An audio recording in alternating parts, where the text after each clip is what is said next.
All right, boys, we are fucking live. I'm gonna create the link real quick and get some people in here. Yes, sir. Come on now. What's good, boys? How you guys feeling? I'm feeling fucking great, man. I ain't gonna lie. Can't complain, bro. Can't Let's go. I'm complain. ready to make money, bro. I need money this weekend, bro. That's I how you're need feeling? Me money. too, goddamn it. Me too. I get my paycheck for my first paycheck tomorrow. I can't wait to fucking lose it, goddamn it. Can't wait to lose that shit. Little grind, little hustle. Well, you Dana's, start. You started a new job. Yeah, new job. I'm not gonna New ask you job. where you work while we're on live. You know, motherfuckers will dox you. bro. Oh yeah, Dana they gonna Black dox the is shit like, out my motherfucker. I'm public enemy number 12 right now. Dana Black says, "Hey, put everything on Mauricio Rufy, man. The first check." Damn. That's how. I ain't Man, never I'm seen that shocked he shit. fucking lost last week, bro. I was not surprised. I knew his ass was gonna lose. I If should you have Yo, made a watch, video if about it. you watch my video, I was like, look, there's a possibility this guy gets fraud checked in the grappling, but I didn't fucking believe it. I was like, man, it could happen, but I didn't think it was gonna happen. That shit was like, it was disappointing more than anything to me, because Mhm. especially at lightweight, we never have prospects. I feel like that really could be something that you think, this guy's a title contender, this guy's a future champion or whatever. And I felt that with Hoofy. And yeah, it's a fucking shame because we know BSD is not that. You know what I I'm get saying? what We know you he's mean. good. We just know that he can't beat the top guys. Yeah, you definitely can. And Dana Black was on him, bro. He was on him. I was swiping through the stories, and I'm like, God damn, this guy's like the only lunatic with me to do it. I'm like, okay, but Dana, you watch tape, right? Oh yeah, I watched tape. Hell yeah. Yeah, bro. I noticed that. That's why I know. If your plays are sharp because you watch tape, man. To be honest with you, I watched tape, but I didn't come to that conclusion to bet BSD. I said, fuck that. I'm going all in Roof. Men, testosterone, bro. It is what it is, bro. Hmm. But then Claudio Puelles tells me, bro, he says, Roofy has no grappling. He said he is dead on his back. Don't How bet did him. he? Hmm. But what does he know that from? From like training with them, from I think so, word of bro. mouth. I think that's where it came from, bro. Yeah. Yeah. He's been away for about a year and a half right now, Mm-hmm. and so he's been in and out of gyms, especially Killcliff. Yep. Hmm. Who knows where he's seen him, and he's also training in Latin America. He has his own gym there. He's an entrepreneur. This guy, Claudio Puelles. Yeah. Of course. Yeah, but that's really interesting. That's a hell of a connection. He just be in the gym training with people and shit. But yeah, I knew Rufy was gonna lose because it was mainly BSD's pressure and takedown threat combined. Because he's a fucking marauder. Like people say, oh, he's a fucking marauder, man. BSD is a fucking marauder, right? Rufy has never fought a nigga that's gonna get in his face, not just sit at fucking kicking range and shit. You feel me? And BSD's also a southpaw, so I was just like, bro, like no bullshit. I think he's just gonna fucking bulldoze his way through Rufy. Is what I thought. And I said it with the utmost confidence on the fucking live too. I was like, bro, BSD's winning this shit. I feel like with that fight in particular, I feel like that was a casual trap. You feel me? Bro, Like but people gonna pick Rufy that's because the he's problem, though, undefeated and Dana. shit. That's the problem, though. If you look at them, like even their frame, bro. Mauricio Rufy's solid, bro. He's chiseled. He's got longer reach. You know, Hmm. Yeah. nobody I saw sent it. you guys the link if you guys want to post that shit, just so we can get some of your audience in here. But I'm with you guys. Look, I picked Hoofy. I won't back away from it. Again, I did put the disclaimer out there, and Harry, you know how that is with me. I'm gonna give you what the fuck I think, but if I do believe that I might be reaching or I might be, kind of like going out on a limb, I'll put that disclaimer out there. I put it out there. I'm just shocked though, right? Because you shouldn't go based off of aura at all. Like I Never, understand that, but there was never. an aura around Mauricio Hoofy that of the fighting nerds, he was the realest motherfucking one. Like he was the one that I believed could at some point become a champion. I guess it's Gene Silva at this point, is what we're fucking finding out, and we're gonna find out really quickly about that this weekend. But man, like, oh, just disappointing to lose to a guy that isn't on the come up, a guy that we know can't beat guys like Dustin Poirier, can't beat the top of this division, and a guy in Mauricio Hoofy who was talking shit about Islam Makhachev, he was talking shit about Ilya Oh Taporia, please. to go out there and just get fucking shut out and humbled by Benoit Saint Denis is crazy, absolutely fucking crazy to me. Yeah, it is kind of fucking ridiculous. But I'm not surprised because, like, how hype trains be and shit. Sometimes I've always felt like Rufy, honestly, I always felt like Rufy was going to be the worst at all the nerds, Really? even though he's the most talented, because lightweight is just too fucking much. It's ridiculous. Like, I think that was the there are part of it motherfuckers that are unranked. There are literally motherfuckers that are unranked in lightweight that will be like top 10 contenders in literally any other division. and I think part of it, Chris, I think that was part of it, was the fact that I wanted to believe there was a motherfucker at lightweight that is that next guy. You know what I'm saying? Mm-hmm. Just didn't work out that way, bro. But we'll see. Maybe he bounces back. I mean, the kid's fucking talented, and hopefully he does. I like Mauricio Hoofy. I'm not gonna lie. I like him. I'm not like a huge fucking fighting nerds fan. I fuck with most of them, but I like Hoofy. I like the arrogance, man. I like that shit at 55. I like that confident ass cockiness. He's like a wannabe Connor. I fuck with the Harry. What's going on? You got the Canelo press conference playing behind you? Yeah, you see it? Yes, sir. I can switch everything. It's pretty crazy, this setup. I know. I just don't know if YouTube's like, nah, fuck these guys. Take that shit down. You know what I'm saying? Oh, yeah, I see. Yeah, YouTube will be on that bullshit. But yeah, shit. What do you guys want to talk about? Harry, what's your pick of the week, dog? What do you got for us? Man, I'm going with Claudio Puelles, bro. And with that confidence, there's no way, man. He said, I'm fucking stopping him. And I like that he fought for his CM, I know that the striking is choppy. However, he does strike, right? As well as he does grapple, as well as he does wrestle. He has a luta libre background. Now, here's the difference between guys who are primarily grapplers, like Joaquim Silva. He is, strong slugger, right? Yeah. Brawler, right? Here's the difference. He relies on chaining it, whereas Claudio Puelles doesn't have to rely on that. He can strike with you or grapple with you. You understand? Like, he's got the option to select switch and he can go to it. Whereas, this guy is what you see every day, bro. If you're strong in one aspect of MMA, that's really what you're going to try and work all your tools toward, that shiny object. That's it. And so that's why I like Claudio here. He's also got the size and reach. Joaquim Silva's off the cycle, when he was on the cycle, like a lot of these guys,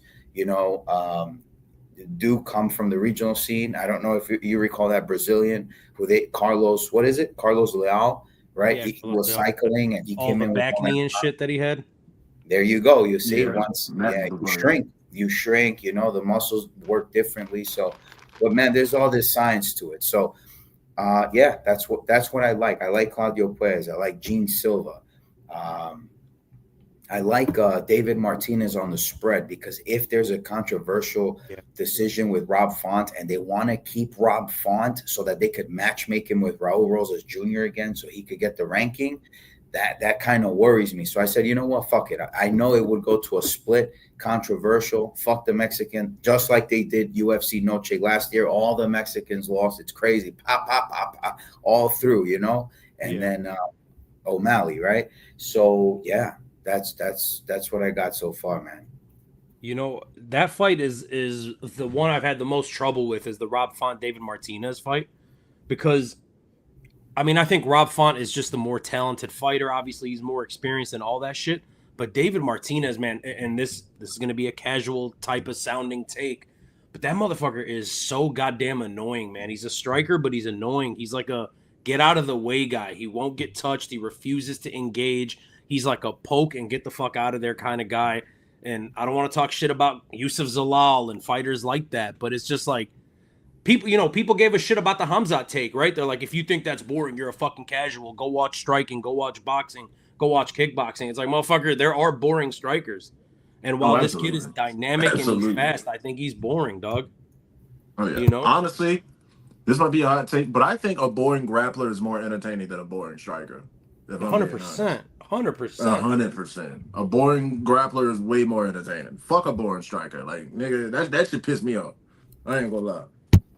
Nah, that shit's whack, bro. Like, I love this sport. I don't feel the need to have to fucking defend myself, but it's like, bro, like, I've watched this shit forever. I'm the last motherfucker you can call a casual, but there's some fights are boring. Some fucking fighters are boring. Deal with it. You could like the guy, and God forbid, we're not gonna get into what the fuck the country was going through yesterday, but it's a difference of opinion, bro. Like, I don't have to like that fucking style. You feel me? I damn sure don't. I respect it, but I don't like it because I ain't gonna lie. Like Harry, like you said, like film and shit. There's certain fighters that I gotta watch film on, and I'm just like, oh, like this film is actually terrible, bro. Like, bro, Yusuf Zalal film study, bro. I ain't gonna lie, bro. Like every time they was circling around the cage and shit, I was like, You know what's fucked up is I'm good friends with Cody Brundage, and they're homies. Like, those two trained together, and I was just like, damn, like his last fight, he looked impressive, Yusuf Zalal. So I messaged him. I was like, man, when the fuck did this guy get so good? And he was just right away. He was like, he's always been that good, bro. And I was like, all right, bro, I'm not gonna have this conversation with you. Like, you don't want to fucking talk about it. That's your boy. Like, oh, weak as hell. Nah, he definitely made some improvements after he got cut and came back. Though I ain't gonna lie. It's crazy. I respect the hell out of Yusuf Zalal, man. He a good fighter, but yeah, it is featherweight, so I don't know how far he's gonna get. That's the thing, man. 45 is fucking crazy, dog. 45 is absolutely crazy. All right, what do y'all want to do? Let's go through. If you guys are down, let's just go through the fights this week, and just fucking let me know who the fuck y'all think is gonna win, why you think they're gonna win, how you think they're gonna win, whatever you want to do. Make it quick, yeah. Mm-hmm. All right, y'all want to just start off with something big real quick? Let's go for it. Fucking Diego versus Silva. Who y'all got? I'm going Gene Silva, bro. Gene Silva. It's unfortunate because DS. I know DS is going with he's going Diego Lopez, and DS will be joining us in a couple minutes. This motherfucker not being here really buzzkills that situation, because that would be the guy to argue with and disagree with. I don't think it's that close, to be honest with you. I'm rooting for Diego Lopez. I think Gene Silva cracks him. Yeah, I think he's gonna get cracked too. Yeah, now, man. I don't know if Gene's gonna finish Diego, because I'm sorry, you go ahead. No, yeah, I want to hear you. I mean, I agree. Same thing. Like, I think that he's gonna pierce through Diego's, guard. Gene Silva's a counter puncher. I mean, we saw what Volk did to Lopez. So, I mean, talk to me, man. What did you see when you taped? Man, what I've seen with honestly, yeah, I'm pretty sure Diego's gonna lose, because even though, like, he has good attributes as a striker, like he's big as fuck, he's long as fuck, he's powerful as fuck, he doesn't have the best of skill, you feel me? Because his main weapon is just spamming 2-3, 2-3, 2-3 in the fucking pocket. Like, for a nigga that long for the weight class, he doesn't really use his range too much. Like, I can barely remember him throwing a kick at UFC 314. It was a fucking boxing match. I barely remember a fucking kick. And he doesn't shoot fucking takedowns either, despite having probably the best jiu-jitsu in featherweight. Makes no fucking sense. But, Diego Lopez, I just think he's just too one-dimensional, too predictable. Highly dangerous, but just too fucking predictable, bro. Like, Gene Silva, as smart as he is, as good of a counter-striker as he is, his patience, his power, his accuracy, he might sleep him. I don't know if he sleeps him, but he's definitely going to win. Gene Silva's going to get it done. And I'll say this. Look, when it comes to that fight, I like what you were saying, Harry, and I agree with you, Chris. It's basically like, you mentioned that that Gene Silva is a counter striker. First and foremost, of all the fighting nerds, he's the only one that can counter strike. Those guys are fucking terrible moving backwards. Diego, and I keep saying Diego Lopez, Gene Silva, really fucking good off the back foot. And there's a couple things that he does that I think will get Diego Lopez in trouble. Diego Lopez, like you mentioned, Chris, loves to stand in the pocket and fucking bang, does not use his length at all, which he definitely needs to be fucking doing. The problem with that is you're going to get caught up in Gene Silva's game. If Diego Lopez can crack, and we can all say that confidently, Gene Silva can fucking crack, because he hits harder than Diego Lopez. Now, the way that Diego Lopez fought Volk standing in the pocket, maybe he thought that I'll be able to chin this guy because we've just seen it happen twice in a row, and I don't know that Volk has the power to chin me. He's gonna need to change that if he wants to beat Gene Silva, because that fucking game plan will not work for him at all. Gene Silva can crack, and what he does better than anybody is get his opponents out of their game. He starts doing his fucking emotes and his smile and tell him to come here, and he's talking shit. And if you get involved in that, go watch every one of his fucking knockouts. Literally every one of his goddamn knockouts comes 2 to 6 seconds after emoting and kind of fucking with the guy. So he gets you out of your rhythm, man. And I think the bad blood that's going into this fight, just all the shit talking that's been going on, if Diego Lopez feeds into that, he's gonna fall victim to it, bro. Yeah, he did it to Charles Jourdain. He baited him to get Jourdain frustrated and come forward, and then knockdown, bro. It was crazy. And then what about Dana? So and Dino, if Gene Silva wins this fight, you got to matchmake him. So what are we doing? Are we doing Aljamain Sterling? Are we doing Aljamain Sterling or Yair Rodriguez? What are we doing? It depends, Harry. It depends, man. And I'm sorry to cut you off, Chris. I'll let you go just real quick. He might be next for the fucking title with how big his hype is and shit. Oh, absolutely. But it just depends, man. Like, if you want to give him an easier matchup, and it hurts me to say this, the easier matchup is Aljamain Sterling, right? Between him and Yair Rodriguez. Yair presents a lot more danger on the feet than Aljo does, and I know Aljo looked like he could crack against fucking Brian Ortega, but if that's your route, if you need him to win one more and the UFC actually wants him getting to the title, that's the route. It's Aljo. However, I could see if Volkanovski fucking beats Lerone Murphy, why not just do him? If they're so against putting up Movsar Evloev in there, if they're so goddamn against it, put this guy up there. And Chris, you let me know, but we got somebody in the chat saying, yo, Dana Black. Yo, what's going on, man? What's going on? Elias, what's going on? Shit. Welcome. Great talks going on right now. Great talks. But yeah, back to Gene. I think if he wins this fight, like he's right next after Lerone Murphy. Honestly, because Gene likes to stay active. Depending on how impressive his performance is, like if he takes like 0 damage against Diego, he could fuck around and leapfrog even Lerone. I can see That's it. gonna be a tough task because Lerone knocked out Aaron Pico with a crazy spinning elbow, but at the same time, it's Aaron Pico. That was his UFC debut. Yeah. I think putting on a masterclass versus Diego Lopez is more impressive than beating Aaron Pico, especially 100%. If you have a spectacular performance. Absolutely. Because Gene Silva's also undefeated, and he's a highlight machine, and this is a business. And Diego's the last guy to fight for the title, right? Yeah, exactly. He was literally the last dude to fight for the fucking title. Like, Diego's no fucking joke. But it depends on how viral the fucking, clip goes, if he gets a clip. Either that, or I think Gene Silva should fucking fight Movsar. If it goes to, like, decision or something. Because it's like, the UFC wants Movsar fucking gone anyway. Mm-hmm. And they would love if Gene were to beat this motherfucker. But maybe they'll do that. I mean, I doubt it because like Movsar might fuck around and win. He's very good. So who knows? What do you think, Harry? Oh yeah, man, Movsar's a killer, bro. But Gene Silva could put him out because he does absorb two strong punches. His base is so into the octagon canvas that's what gives him his strength for takedowns and shit, But yeah, man, he could sit on a punch Silva, and yeah, it would be great, man. We'll see, but there's no denying Silva is not a super hammer play this weekend. Like how, bro? Gun to the head, you get me? Like today, like tonight with the Green Bay Packers, tonight the Yankees, bro. Donald Trump walks into the Steinberger room where all the players are at, and he says, "You guys are gonna win today. Mark my words." Me and the owner, we used to chop it up, and he would say, "Every time you come, Donald, the teams always win, and they get through some tough teams. Guess what? Today, Detroit Tigers. What a tough team, and they're up like 11-2. Yeah, 9-2. I just saw it, and the Packers are up like 14. Yeah. Lock of the year, bro. All these plays, locks. Locks. Yeah, I got Gene as a lot, bro. I'd be shocked if Gene lost, honestly. I'd be fucking shocked. Bro.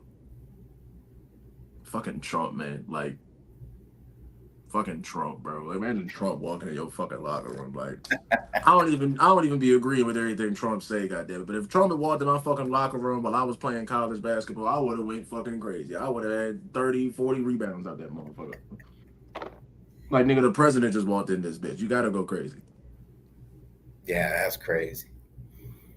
Yeah, that's what's up, man. That's what's up.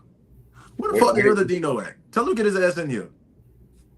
Oh, he froze, bro. He froze. He'll be back. Yeah, he'll be back. We'll just chop it up real quick. We'll chop it up. You feel me? So we're probably not even live because if the channel, something happened, if it glitched, then Right. It says we still on live on the corner though. Really? Let me see. Back, bro. You guys are still live, bro. Don't worry about it. Oh, Yeah, okay. we're still on live. I don't know what the fuck happened. My computer just shut down and then restarted. Y'all were still here. That was the fastest computer restart I ever seen in my fucking life. I'm saying, brother. But yeah, Your ass got Skynet. You got Skynet for your computer. I'm just on a MacBook right now, to be honest with you, bro.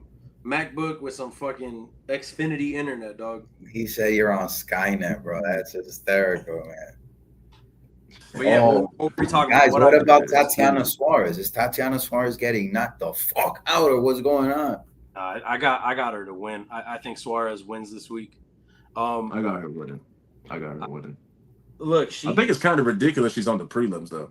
That far down the prelims, Tatiana Suarez is kind of crazy to me. And early on, right? She's like the 5th or 6th fight.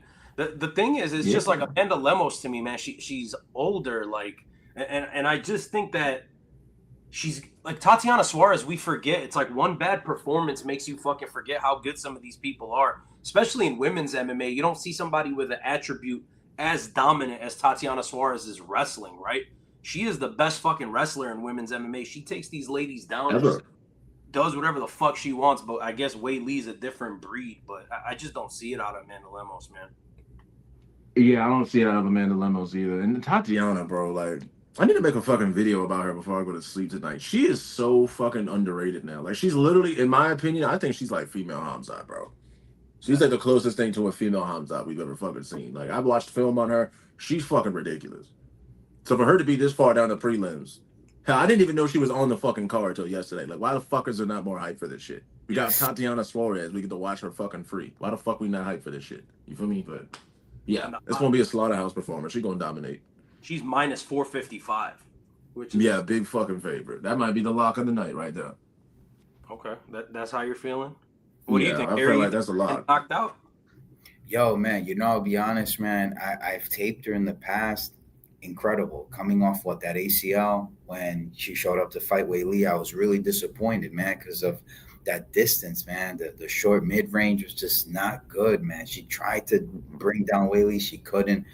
And I wondered, I said, man, is she in the wrong weight class? Like, should she be a flyweight? But then her body, she's an ectomorph, so it doesn't really work out at flyweight. So now that Dana's mentioning, her skill set a little more, I think that I'm looking forward to it. I'm definitely betting on her 100%, eyes closed for sure. And I just hope she can get Lemos down on the canvas early, like get her down early, get the top control early.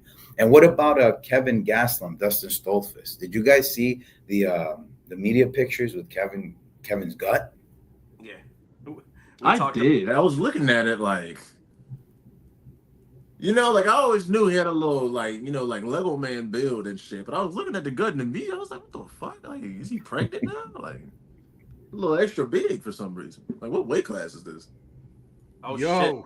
We got a guest, boys. Yo. What up, DS? What up? Why can't I hear you guys? Hold on. God damn. But Harry, we talked about that last time with fucking Kelvin Gastelum, bro. Just pudgy, dog. Give me a sec. He's pudgy, man. That's a motherfucker, man. Man, I really want him to knock out Stoltzfus. So if he does, who do they set up Kevin Gastelum at middleweight with? I think the UFC presumed he would get knocked out by Joe Pyfer. They really want to shatter that record. Like, he holds that stat, where Kevin's never been knocked out at middleweight. So who do you think is there for him to get finished? Honestly, I think Atiba Gauthier will finish him if he ever fights him. I think that motherfucker could get it done, bro. That motherfucker is terrifying, bro. Jeez. That is true. I mean, that's a guy that could do it. But, man, I could also see Gastelum just fucking fraud check him, dog. Yeah, that too. You know what I'm saying? Like, Kelvin Gastelum's a bad boy. Like, I know he's chunky right now and all that bullshit, but he could fuck around and put a clinic on Atiba Gauthier. Yeah, I could see that. I wouldn't be surprised if it happened because Atiba, like, he's pretty fucking good, but he gives me the impression that he's kind of raw. And he's able to just out fucking aura his fucking opponents. His opponents be so fucking scared of him is what it looks like. So, like, but Kelvin ain't scared of shit, though. No, Kelvin Gastelum's fought significantly better fighters. You know what I'm saying? Like, Oh yeah. he's not worried about Noah Atiba Gauthier. And you're right, he is 100% raw. Like, that guy would get slaughtered right now if you were to move him up to like the top 15. Even guys right outside the top 15 would just massacre that kid. He's not ready for that. I also don't believe his fucking age. They say he's like 24. My boy's like 35, fam. What are we talking about? He do look old as fuck. But I think that's just Africans in general. They all look old in the face for some reason. Yo, Dana's onto something though, man. But they say black don't crack. What's up with that, Chris? African American don't crack. is different than the Different motherland. kind of black. But to Africans, but some Africans, like I don't know what it is. It's like African men. They just be looking old in the face for some reason. Like Francis, I know he's like 39, 40 right now. He's looked 40 since like 2012. Right. Like feel they've me? been through Like- some shit. You feel me? Yeah.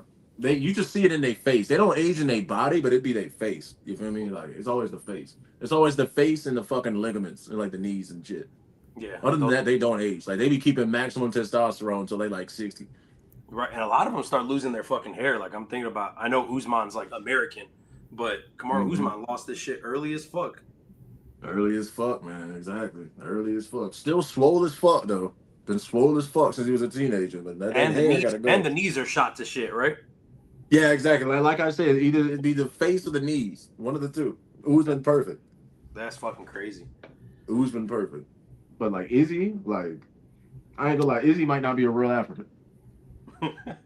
He might not be a real African. We ain't seen it from Izzy yet. He still got his hair, his knees, his Bro, face and age. he's Chinese, bro. Asians don't fucking age at all. They fucking know. That motherfucker Izzy goddamn. He got like Asian looking eyes too. He might be Asian. A little bit. I think it's like, you spend so much time around fucking people. You know, like they say, like your dog starts to look like you if you have a dog. Yeah. It's just because like it's an internal thing where you just start like mimicking what you see, and over the course of years, throughout years, that's what it ends up being. Maybe that's what happened to Izzy. He was out in China and he's like, bro, fuck it, start squinting a little bit. Yeah, exactly.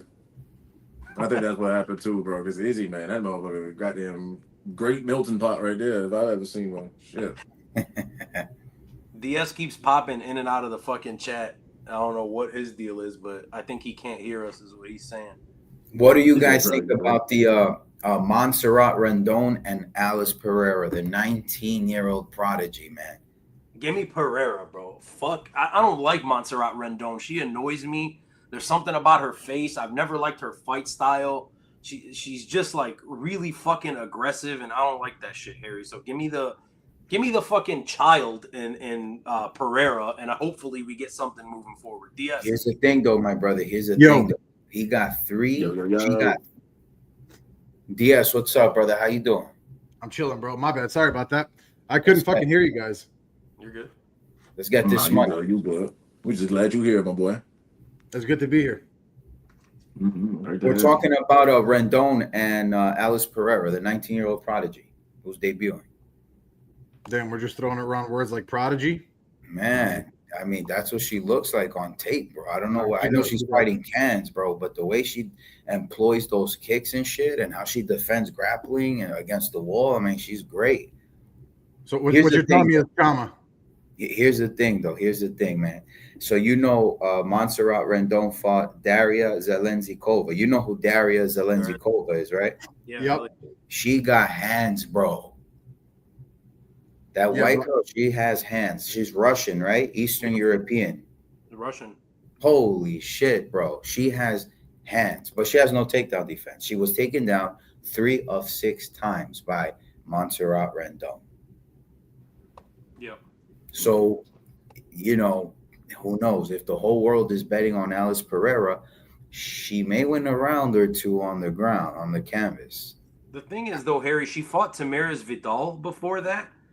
And Tamaris Vidal is just a striker, and she won a split decision. It wasn't like she looked super impressive against a girl that I think is mid as fuck, to be honest with you. And Tamaris Vidal, like, she's not talented.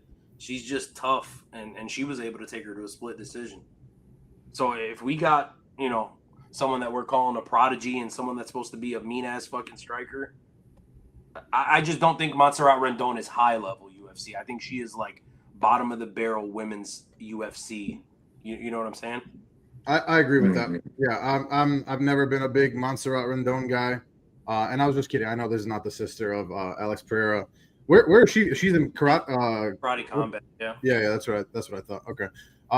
Yeah, I think I don't know. Again, I'm kind of jumping in here out of nowhere, but I don't know how much you guys talked about it. But to me, this is classic grappler versus striker, right? So, I do like the phenom as or the prodigy as you're calling her. Man, she's 19, dude, and I think it's different when you've been in these situations and when you've had a lot of grappling experience and when you haven't. So I think she'll win, but I'm not like crazy confident. What were you doing at 19? Getting DUIs and shit. I feel that. Respect. I was there. Yeah, you were actually there. That's funny as hell. Actually, y'all go way back. Goddamn shit. Yeah, but I feel the same way. Like, I want to say Alice Pereira, but it's just like 19 is 19.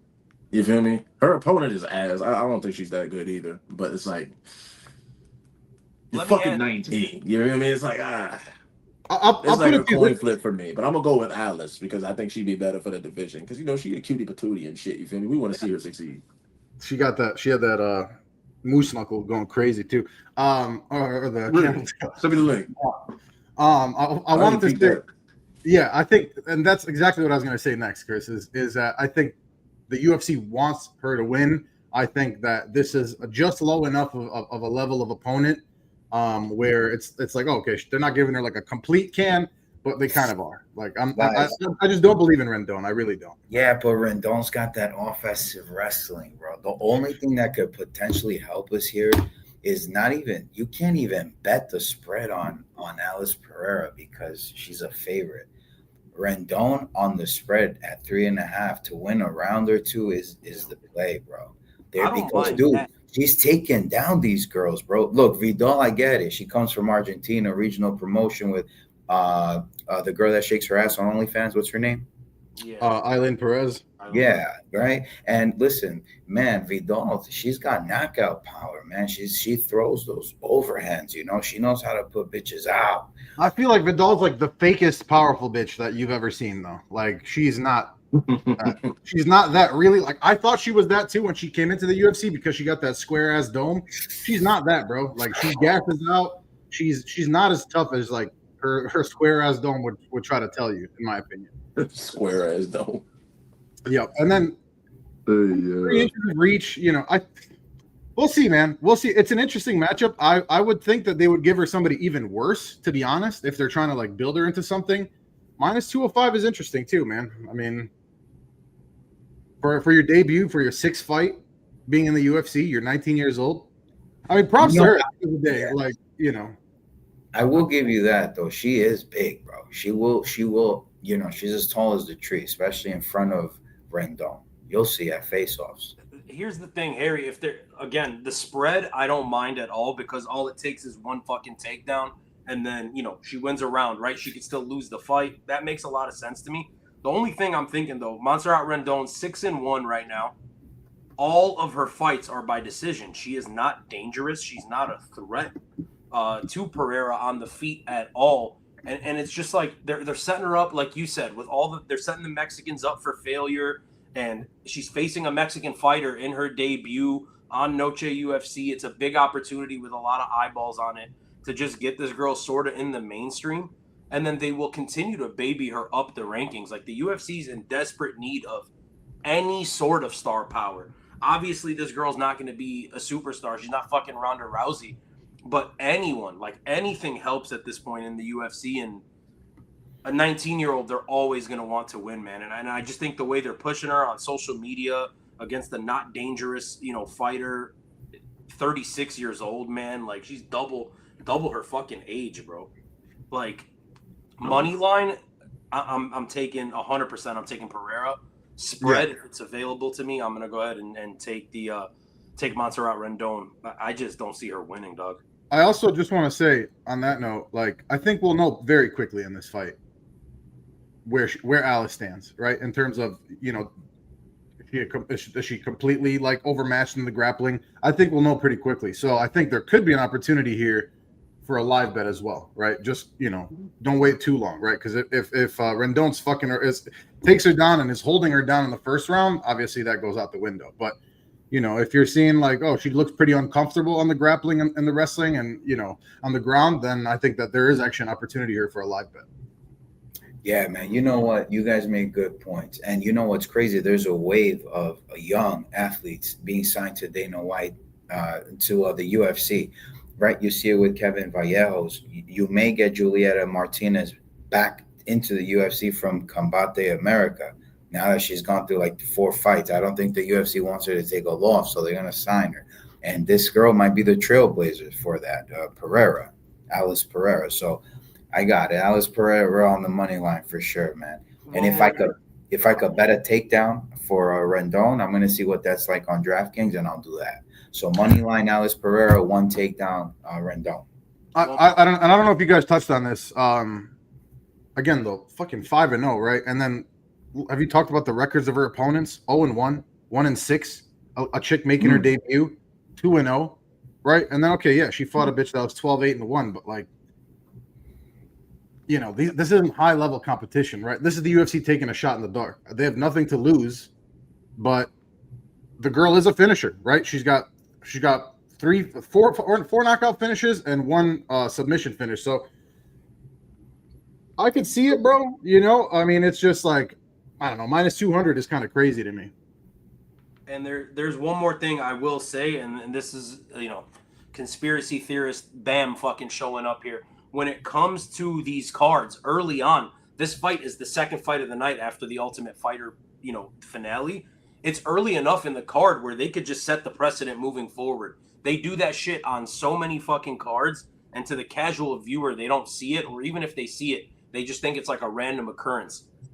They could set it up to where like this girl takes her down, she holds her down for 2 fucking rounds, and this is one of those cards where they're like, well, they're scoring it on damage this time around, right? She didn't do much fucking damage. She just held her there. Therefore, you give the round to the other chick. Like, that kind of shit happens. And this is early enough in the card to where they can set the precedent moving forward for the fucking card. I don't know if they care that much about Pereira, but that's my assumption. Trade secret. Yeah. You know, and that's something I feel like a lot of people don't fucking see. Yeah, that's what I got. That we spent way too much time talking about these 2 fucking ladies. Let's talk about something a little more interesting, guys.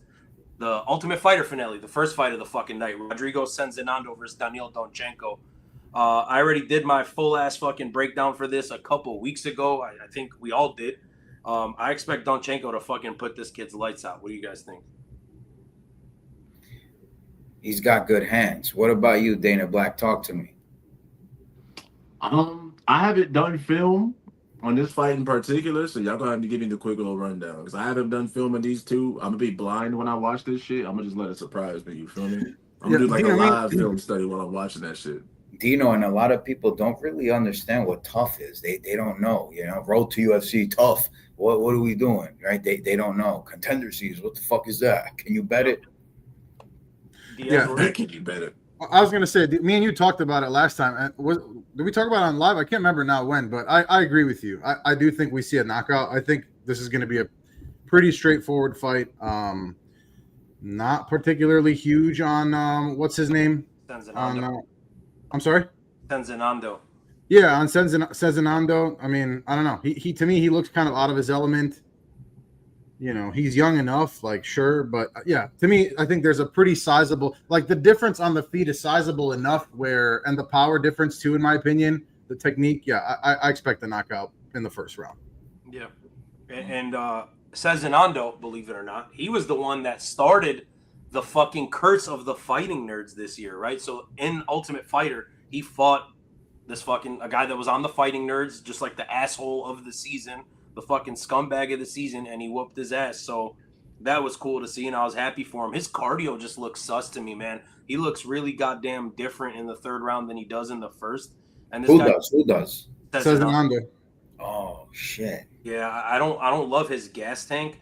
I think he's talented. I think he's well rounded. I just think the danger that Donchenko presents is a little different, man. It's high level. He's got stupid power, and he's got fucking balls. He trains with Robert Valentine. So he's also fucking jacked, bro. Yeah, And he's 24 years old, but he doesn't look like a 24-year-old like who's just like kind of getting his bearings. Like at least in the striking, he looks pretty advanced. Like he looks like he knows what he's doing. So yeah, yeah. I like him, man. I think the defense is just going to break down for Cezinando as we get deeper into the fight, and he will slow down and break down eventually. So I'm going round 2, Danchenko KO. I haven't even made a fucking picks video this week, so I'm just gonna fly through it. I got Cezinando by KO. We just mentioned I'm taking Alice Pereira by decision. Costa and Correa, I'm taking Costa decision. SD Dumas and Zach Reese. Could we talk about that for a minute? Because Ruthless Dumas with Zach, that's one I'm fucking excited for. Yeah. I can't wait for that fucking fight. Somebody talk to me. I think this is like an example of like I think Zach Reese. Well, first of all, we've seen both of these guys make some really fucking stupid mistakes.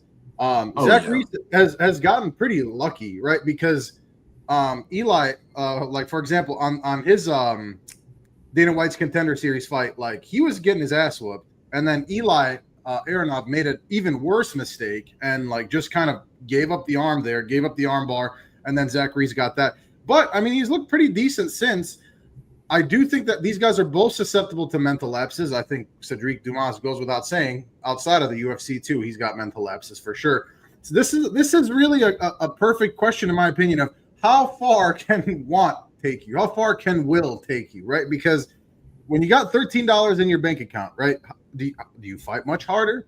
Does that negate some of the skill difference? Because I think if we're talking purely skill, I think Zach Reese is better everywhere. Quite frankly, I think. He probably has the better cardio. I think he's got more heart overall. I think he's the better striker. I think he's the better. I'm not saying there's like levels between them. I just think that Zach Reese is the better fighter here. Now, again, this is like from a betting perspective, I'm not touching this because of all the kind of things in the background going on, especially with SD Dumas, and because of the fact that these guys are so susceptible both to kind of mental lapses. And maybe Zach Reese, like I think he can improve, right? SD Dumas, I think we kind of know who he is, right? And not to be a dick, but like we see how your decision making is in your life, right? And obviously, I think that reflects on other parts of your life too, or other parts of your life, like your MMA, like your dedication and all this stuff, right? So not to go too hard at him, but if I'm picking on the money line, I'm still taking Zach Reese. I think it'll go to decision. I think SD Dumas is going to fight for his life here. Do you think he gets cut if he loses, Dino? Or do you think Dana? Absolutely. 100. Yeah, I could see Dana throwing him a bone if it's a good fight, though. Yeah, for sure. Because for some reason, I feel like the UFC brass likes him. The fact that he hasn't gotten cut already is beyond me. On God, ankle monitor bullshit because he's not good. Yo, I wish you would have fought with it, though. I wish you would have fought with the ankle monitor. Oh my God, that would have been so funny. Imagine you throw a calf kick and you break your toe with that fucking ankle monitor. That's what I'm saying. Yeah. Or like he cuts that shit off before the walkout, and then as soon as he walks out the cage, the FBI arrests him or some shit. Low key, the crowd would go crazy though. The crowd would go crazy if he cut off the ankle monitor as Tate's like, doing this shit. Like he just snips the ankle monitor. That'd be crazy. The crowd would go nuts. That would be a shit. Imagine throw that bitch in the crowd and shit too. That'd be fucking tough. I'm talking like The Rock doing the people's elbow shit, like just. Yeah, exactly, bro. The fucking ankle monitor. That'd be OD. Anyway, let's talk about Charlie Kirk. No, I'm sorry. We're not going to talk about that.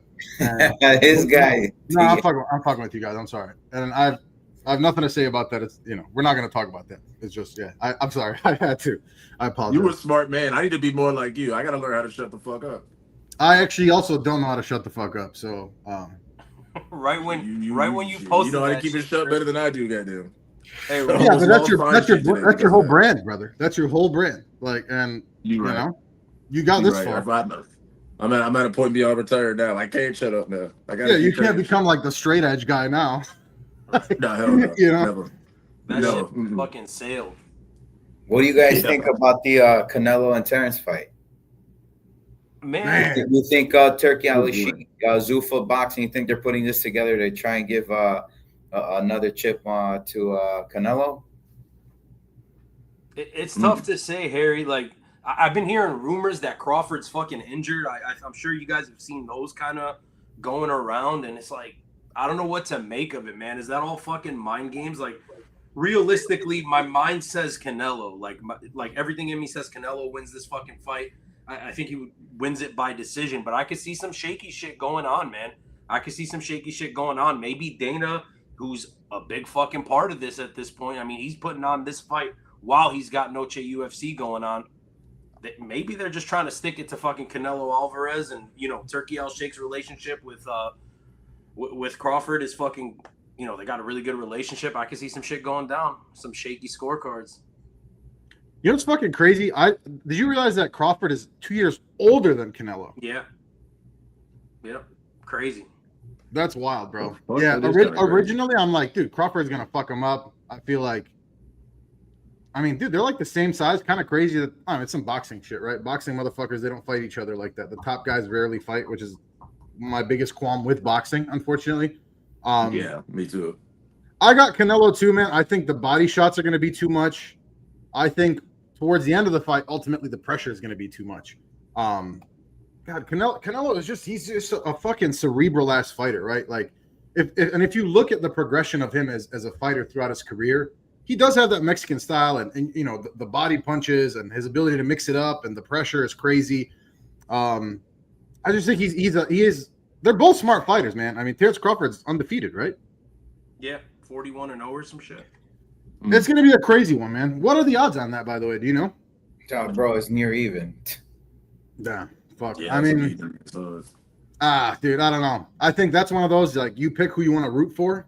I think it's going to be Canelo. My original thought when I first saw this fight announced, I was like, holy shit, I think Crawford's going to take it. And then as I started, like, watching a little bit of both of their fights back, and I'm like, dude, wait, Crawford's fucking 2 years older? That's insane. Like, that had me shook. I guess black don't crack, right? He looks younger than Canelo. Not that Canelo looks old, but yeah, I don't know.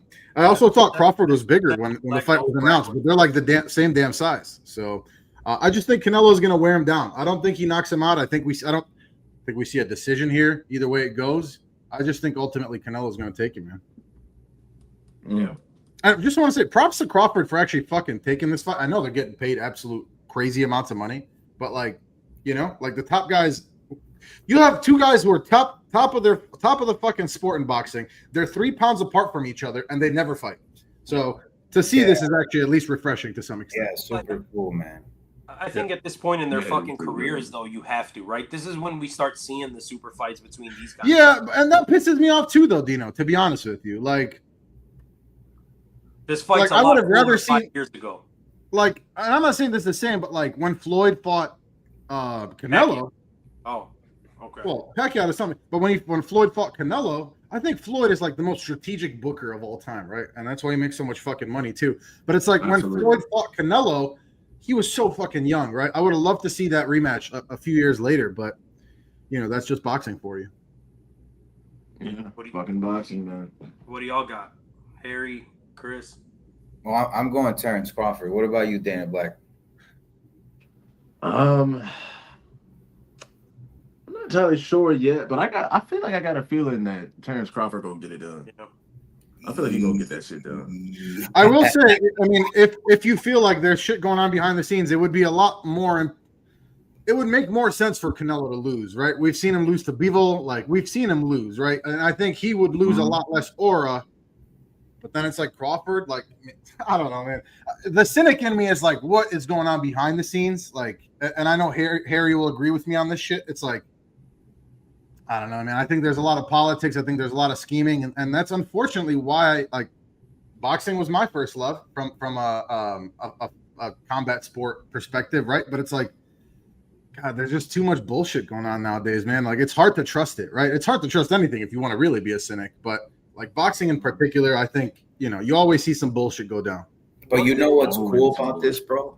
That this is going to be a clean fight. You know how you know? Because the style is going to clash a little bit, where you have like, let's say, for example, Canelo's more like aggressive pressure, and then you have slick boxing, from Terrence. That movement is going to only buy the public rounds 7, 8, or 9, when 7, 8, and 9, 10, 11, 12, when they start slowing down. They're both going to slow down so much that you won't see a finish. You're going to see them get like One's gonna be power, the other one's gonna be technical, and it's gonna be like, damn, who's gonna win? The one that landed most of the power shots, or the one that landed more volume? Like, what the fuck's gonna happen? Who do you think is going to land more power shots? I think that Crawford made a statement around being heavy-handed, 2 weight classes up. He's like, yo, I can't believe it. Like, I feel strength. I didn't think I was going to feel power. I'm glad you mentioned it. I wanted to talk about that. Yeah. However, this is the first time we're going to see him in the public eye, employing his skills at that weight class for a belt. You know what I'm saying? So I get it. I appreciate that he shared that. I see everybody's rocking with him in the gym about it and happy because he's like, yo, I got the speed and I got the power, bro. I'm not just going to be touching this boy. Like, I could really hurt him. Good for you, bro. Like, you're going to get hurt and it's going to slow you down too. Canelo has a fucking chin though, bro. Canelo has a fucking chin. But isn't it wild? Like, he's moving up 2 weight classes. It's what, like 8 pounds, whatever the fuck it is. Like, yeah. How has it not been talked about before, bro? Like, you're not that far apart. You're like the same goddamn size. I don't know. It's just wild to me. Yeah. He weight bullied. That's why Crawford weight bullied a little bit, Yeah. And then, like, bro, if Errol Spence with no. I take that back. No. Crawford fought in his respective weight classes, but he kept it, in the lower bottom where Canelo moved up, from the welterweight, super welterweight higher, middleweight, sorry, super middleweight, and higher. You get me? So it's cool. It's like the best of the upper half meeting the best of the lower half. But Errol Spence was a weight bully, so that's crazy. But I take it back. No, Terrence is a beast, bro. He's undefeated, bro. I think Mayweather's shook right now because no one's gonna talk about Mayweather and undefeated. They're gonna give that moniker to Crawford if he wins here. I don't think so, bro. Well, how much of that plays into it, right? Like needing this guy to take a loss so he doesn't go down in history. Boxing's fucking grimy, by the way. I know we talk about MMA being disgusting. Boxing's fucking disgusting. Boxing is the grimiest. Boxing is like, bro, what do you mean? You think about like mafia shit back in the day. Like, Shane, why don't you throw this fight, Shane? Like, you know what I mean? Like, hey, 2 things I want to throw in there. Number one, how much of what Harry said is legit, where they're like, yo, we can't have this fucking guy being undefeated. We can't have this guy being the next Floyd or the next fucking Rocky Marciano or whatever the fuck. You know what I mean? And then to add on top of it, for what it's worth, and again, conspiracy theorist Bam coming out, the 2 times Canelo's lost in his career, Cinco de Mayo and fucking Mexican Independence Day. And he's fighting on Mexican Independence Day. Look, I'll be honest with you, bro. I think from that perspective, like, it's not like one of these guys is going to go on to do like more great things that we don't expect now, right? These guys are both in the twilight of their career. So I think really, if there has been some sort of under the table, it's been made strictly from a money perspective for this fight. Yeah. That's what I think. So, and also I just want to say, like, here, like, I actually see it differently I see it opposite than you here. I think Canelo is more the power puncher. I think Canelo is going to be the one trying to pressure Crawford and try to get him against the ropes. And it's going to be up to Crawford to get that movement going, get that footwork going. Crawford, he's better able to switch, in my opinion. He's better able to switch between orthodox and southpaw, whereas Canelo is just kind of orthodox for the most part. Yeah, we'll see, man. I think the body shots of Canelo are going to be a big difference. It's a tough one. I mean, look, there's a reason it's so close in Vegas too, right? But yeah, I think it's not like one of these guys is like the new shit, right? Like both of these guys have made their money. Both of these guys have been at the top of the game. If there's any sort of, shady shit going on, it's purely between them, in my opinion. Like, you do this, you'll get this money, and that's it, right? Like, there's no necessarily future impact going on here. 100%. I agree. And I just think maybe Turkey Al Sheikh and those guys have something to do with it. And those guys for sure have something to do with it. They love Terrence Crawford. Turkey Al Sheikh loves Terrence Crawford. So we'll see. We'll see. All right. Hey, what's next? Next thing I want to fucking talk about, interesting fight, random, but Jose Medina and Duško Todorovic. What do you guys think about that fucking fight? Because to me, Jose Medina to me is a guy that talent-wise doesn't belong here. But he is the toughest motherfucker in the UFC. He's but so was what's his name? The guy that beat Sean O'Malley beat the fuck out of, that went on a streak and came back and got his ass beat again. What's his name? Chris Moutinho. Yeah, he's right. Essentially, he's that. But Duško Todorovic, a good striker, a guy that never really kind of reached the heights that maybe some people thought he would, but he is a surgical striker, throws big as shit, but he slows down and his chin is shaky. So I think both their chins are shaky. And I just think that Todorovic is just, to me, this is fairly straightforward. And I'm not a big Duško Todorovic guy. I just think that they're both chinny. And I just think Duško Todorovic is the better striker. And I think I don't see this going to decision, to be honest with you. I think we see like a second or third round knockout for Todorovic here. 100%. Yeah, I agree. I'm picking Todorovic. Or submission, because when I saw that fight with Jose Medina and Zachary Reese, I'm like, yo, Zachary Reese barely got a blue belt. And he took this boy down 5 times. I'm like, what am I watching? I think that speaks more to the how ass Medina is in the grappling rather than how good. Like Todorovic is nothing. He's not gonna. I don't think even if he has the opportunity, I don't think he's gonna take it. Like I don't think he's gonna grapple. I think he's just gonna try to get this guy out of there. Yeah, this fight's taking place on the feet. I agree, Harry. I guess I can see it, Doug. I guess I can see it. But I'm going Duško round 1 KO. Chris, what do you got? Yeah, I got Duško as well, man. I got Duško as well because it's like, I don't know, it's just something about his opponent. Like I watched a little bit of film on him. Like, I don't know. Like you said, the talent is just not there. He's just tough. Like, I don't know if it's me being biased or what, but it's like when I see a fighter with that archetype, like I just can't give him no type of respect. Like I hate a tough ass fucking fighter that's ass. I hate that shit. You feel me? Think about it. He lost his Contender Series fight to that Magomed Gadzhizulov guy. Got signed because Dana thought he was tough as fuck. Came in, lost the decision to Zach Reese. And even on that loss, motherfuckers were hyping him up like he got his ass whooped, but he survived. So 2 fights in a row, his stock went up losing. And then they throw him in there with a Tebo Gautier. He gets knocked the fuck out. And then people are like, oh, well, yeah, obviously. It's like, yeah, fucking obviously, motherfucker. Unfortunately, this guy doesn't belong here, but...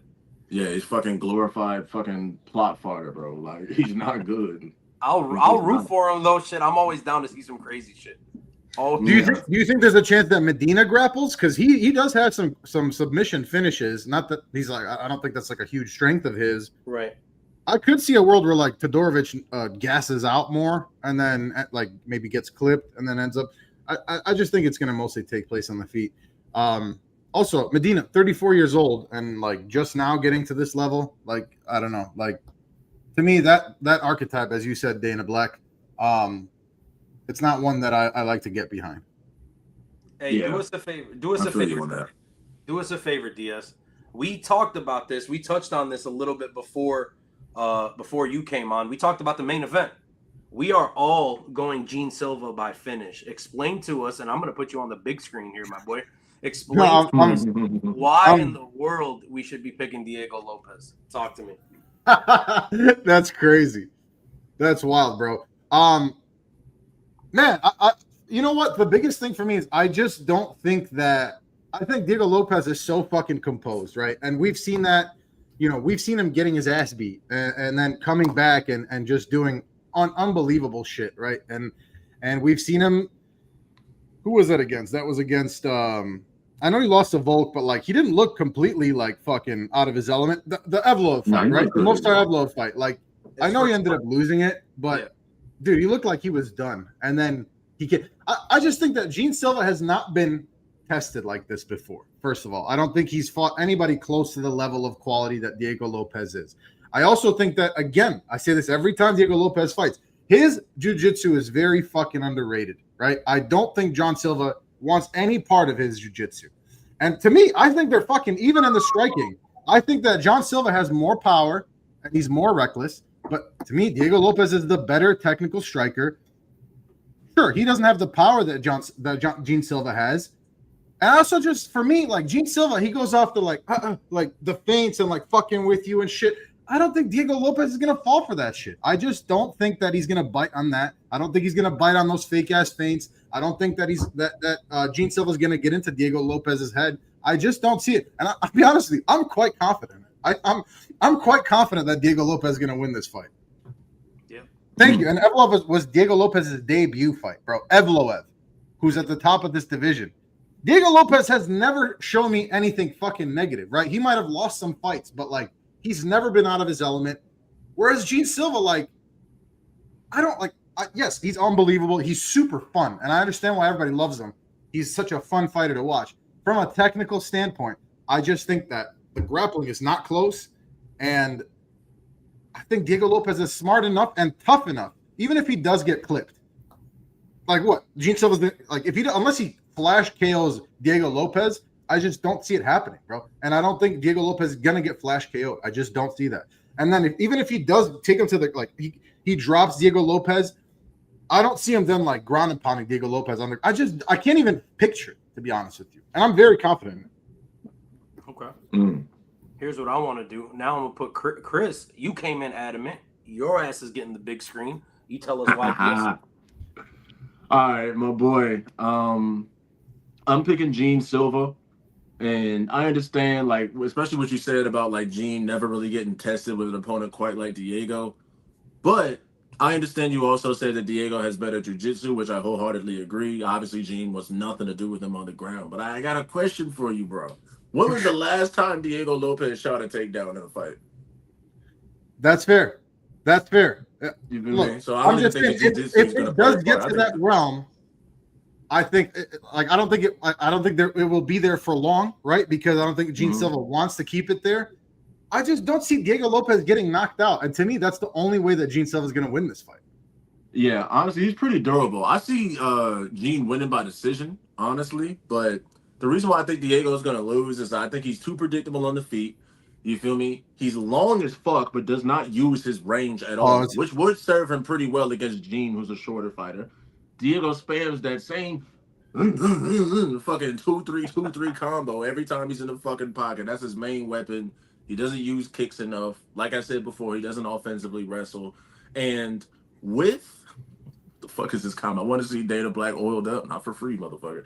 But anyways, no, you gotta sub to our Patreon for that, brother.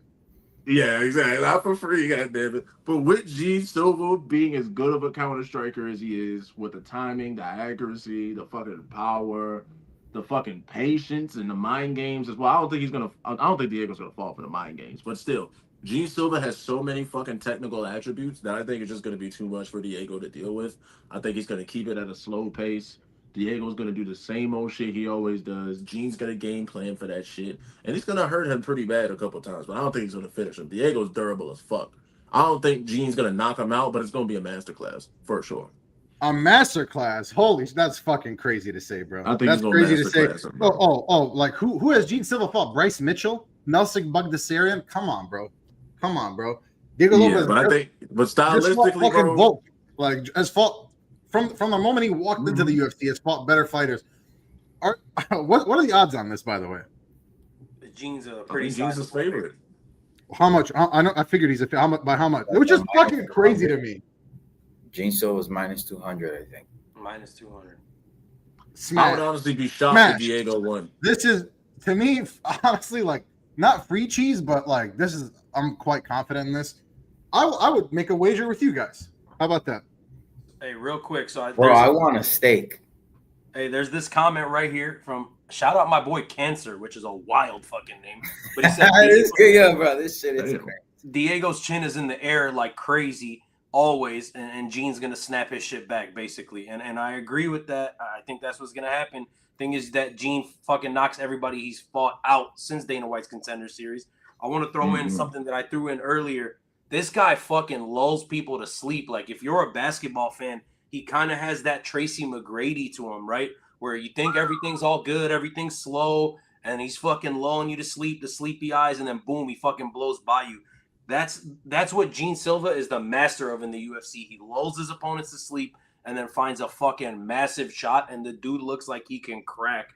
So since I just did that for DS and I did that for Chris, Harry, you're full screen in it. Talk to me about the fucking main event. Bro, you're talking too much, bro. I'm losing a whole steak dinner over here. I just want to say one thing. The only way, like, if I could picture, if I look at my crystal ball and I could see Gene Silva winning this fight, it's like that. It's like it's like a lull in the fight, boom, big shot, knockout. I just don't see it, like. But anyway, I'm sorry. Go ahead, Harry. Yeah, no, man. I like Gene, bro. He's got good Thai boxing, kickboxing. We know he's got good scrambles. His takedown defense, we've seen more employed in the octagon than anything offensively. We know he's got the counter left hook. He's got the wide swinging left hook. And we know he plays somewhat like Volk, countering his opponents, testing their patience, frustrating them, and then pulling them back so that then he could land his shot. And I think that, the only difference is that Volkanovski, who fought Diego already, ends with the high kick. This boy here, low key, is going to just probably get you in the gut area, come up again, hook you, finish you, and that's it, Yeah, I mean, this guy's good, man. He's a chameleon, man. He's a chameleon, like Terrence Crawford, bro. I really hope he puts him out, man. Mexicans are going down, bro, on Saturday. Where's my steak? And that feels great. And that okay. All right. You know what? You want to bet a steak? Whoever loses he's confident. Has to send the other guy like a DoorDash fucking the best steak that you can find on DoorDash, minimum $40. Okay, minimum $40 on the steak alone. I'm not counting delivery fees and all that bullshit. Bro, I'm down. We doing sides too, or what's up, fellas? Yeah, okay. Plus one side, minimum. You know what? Plus two sides, brother. Plus two sides. Okay? I'm down. All right, okay. Put it there, Harry. Oh, you too? Okay. Wait. I need better. I need better odds then. If I'm about to pay for two. He's taking the underdog. That's not fair. And plus my guy's the underdog. I need the odds. You kind of gotta. You need something fair. That's true, man. That's not fair. Okay. I need dessert too if I win or something. Actually, I'm cutting right now, so I don't want dessert. Send me a bottle or something. A bottle? Bottle of what? Some whiskey. To go with my steak, so I can wash it down, brother. Hell yeah. Yo, Diaz, there's no way you're betting Diego Lopez, bro. I swear to God, I am, and I'm telling you, I'm quite confident. Bro, usually, if you get this, Diaz, I'm gonna stay shut. I swear to God, I'll never challenge you again. Well, you're making me nervous now, bro. I'm very confident in Gene, so I ain't gonna lie. I'm super confident. That's crazy. Yeah, usually in these fights, I don't have such strong opinions. Yeah, I just think there's levels to this shit. And again, Gene Silva, probably most power in the division. I'm not saying it's not fucking possible. Like, obviously, it's very possible. And there's a reason he's a fucking sizable favorite, right? I'm not fucking stupid. I'm just very confident in Diego Lopez. It seems crazy to me, Diaz, but crazier shit's happened, dog. It's wild to me that you think it's that crazy. How about that? You know what? I guess the more you talk about it, the more you really think about it, it's like Diego Lopez just fought Volk, and I know Volk probably doesn't have as much finishing power as Gene Silva does, obviously. And, he did all right, I guess. He did okay against Volkanovski, and that's obviously not the same Alexander Volkanovski as before, but at the end of the day, man, I mean, there's something to be said about being on fire in this sport.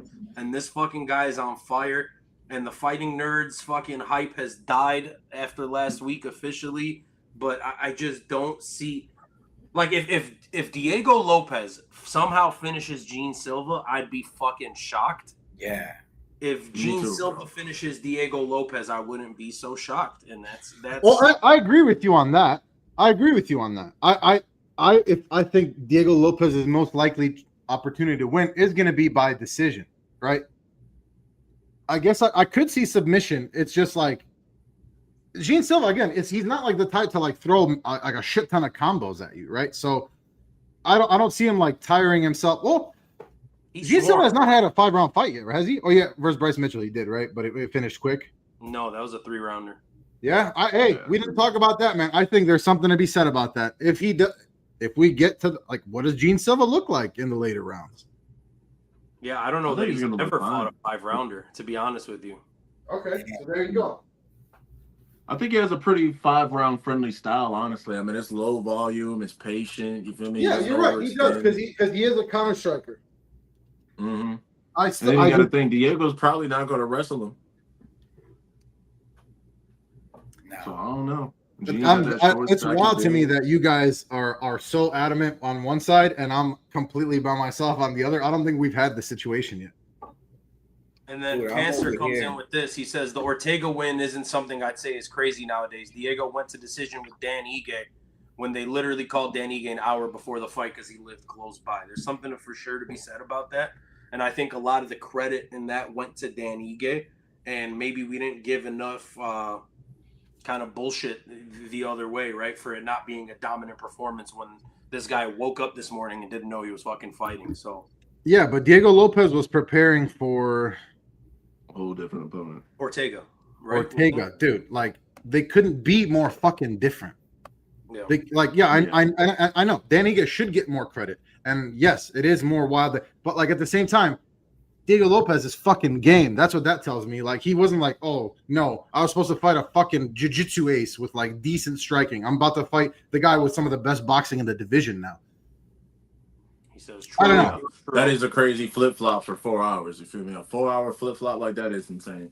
But I never really gave Props to Diego them both, too and that much was an shit for that unbelievable performance. fight at the end of the day. But yeah, That shit was cool as fuck. That was the first time that I can remember, and I've been watching this shit forever, that fucking UFC really felt like WWE. Like some shit just went down and we got a new fucking opponent. no, it dead ass did. It felt like Shane McMahon like brought him out, like your new opponent. That's what I'm saying. Daddy like, That shit was wild as fuck. We literally watched like a good quarter to a half of that card and had no clue. And then this motherfucker just shows up at the arena, dog. the only thing I could think of that was similar was remember when like the Nate Diaz, Hamza, and all that shit. That was fucking crazy too, though. Yeah, but that was the day before at least. You know, we had time to sleep on it, dog. Yeah, I was yeah, ready. and that almost always felt like Nate Diaz not fighting Hamza, bro. Like you know, like that. It just never felt like that was actually real. Fact. That shit would have felt like a damn public execution. Yeah, that would have been so fucked. Yeah, man. Yeah, it would have been so fucked up, man. Like that would have been fucked. Hey, Harry. Madison Square Garden, November 15th. Tracy Cortez versus Aaron. Cold blooded, bro. That moniker is fucking crazy. Cold Blanchfield. Yeah. Yeah, Dude, I never wanted fuck her up. Dude, I never wanted to fuck the shit out of a dyke, but her, oh my god, I would do it, dude. I'm pretty sure she's straight, dog. Whatever she is, bro, I will do it. Whatever she is, I will do it. Blanchfield's not a dyke, is she? That's fucked up. We're just putting shit out there on people. Cancer says, boys, we still betting on Kelvin Gastelum in the big 2025? No, my guy. Did you? Everybody on this fucking like he's in the same shape as like me right now, bro. Hey, that ass. Look, I'm gonna put this up on Instagram. Cancer, if you don't follow us on IG, go follow us on fucking IG. Later tonight, after this stream, I'm gonna post the story, and it's gonna be a picture of me and Kelvin Gastelum. I'm gonna say good luck, Kelvin Gastelum. Wait, can you post the one with all of us? Yeah, I'll post yours too. But there's a reason you have a separate one with Kelvin Gastelum. Oh, I do. Me and Davey, right? Exactly. But regardless, the point I'm gonna fucking post it. People call me a fat motherfucker. You take a picture. It's me and Kelvin Gastelum are like identical. They're the same fucking size and shape, dog. That's crazy. It's wild. And just you gotta tell Cancer though how and, like what went down that night and how we met him. Kelvin and who he Gastelum was with. Him and Henry Cejudo were fucking hammered. But Henry Cejudo in particular, bro, was like obliterated. Like as he was, you know, when you do one of these, when you're like fucking like you're trying to like stabilize, you got one eye open because you're trying to like merge the two images that you're seeing. That's what the fuck Henry Cejudo was on, bro. He was slapped. His ass probably had like 3-4 fucking drops. Goddamn it, his little ass can't have no goddamn limit. Yep. Hell yeah. Bro, that shit had the sippy cup and was fucked up. His little ass. Clip that shit. Clip that shit. That's fucked up. That was funny, bro. He said the fucking sippy cup. And he said, get me off that clip, though. Get me off that clip. He said, also, David Martinez just fought like a month ago and dropped Chase Hooper. Y'all think Rob got this? I think the names are a little confused because what's it called? it wasn't David Martinez that just fought. It was Alexander Hernandez that dropped Chase Hooper. And now that feels racist. Oh, you heard an easy. And we were actually at that. He fought some Mexican guy. we were actually at that fight. But yeah, I'm going Diego Ferreira on that one. Diego Ferreira? No way.